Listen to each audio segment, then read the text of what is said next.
According to आचार्य चरक, कुष्ठ जो होता है वो दो प्रकार का होता है। एक होता है महाकुष्ठ, एक होता है शुद्र कुष्ठ। महाकुष्ठ 7 टाइप का होता है, शुद्र कुष्ठ जो है वो 11 टाइप्स का होता है। तो आज हम पढ़ेंगे महाकुष्ठ। महाकुष्ठ जो है 7 टाइप का बताया आचार्य चरक ने। कपाल, औदुंबर, मंडल, ऋष्य, जिह्वा, पुंडरीक, सिद्म और काकणक। अब इन सब के कुछ स्पेसिफिक लक्षण हैं।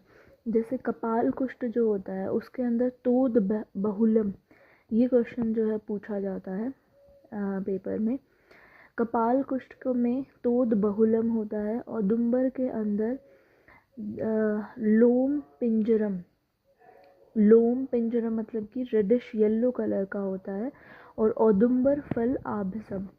मंडल कुष्ठ जो होता है वो कृच्छम अन्योन्य संशकत कि ये कृच्छ शब्द होता है मंडल कुष्ठ जो होता है।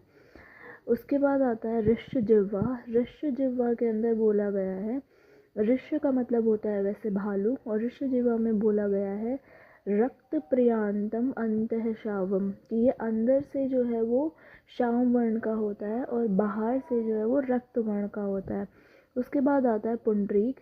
पुंडरीक के अंदर बोला गया है उत्सेदनम च सदहम, ये उत्सेद मतलब कि थोड़ा सा उठा हुआ होता है और उसके अंदर दहा जो है वो होता है। उसके बाद आता है सिद्म कुष्ठ। सिद्म कुष्ठ में बोला गया है यद्रजोः घृष्टम विमुंचति ही अलाबुः पुष्पवर्णम, कि ये पतला और रगड़ने के ऊपर जो है वो धूली के समान चूर्ण की तरह जो है वो निकल जाता है। और जो सिद्म कुष्ठ होता है वो वक्ष प्रदेश के अंदर होता है।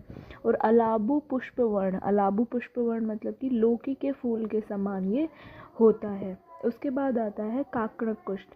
काकणक कुष्ठ के अंदर काकणक जो होता है वो काकण जो होता है वो गुंजा का पर्याय होता है, ठीक है, जो पकता नहीं हो और ये असाध्य होता है।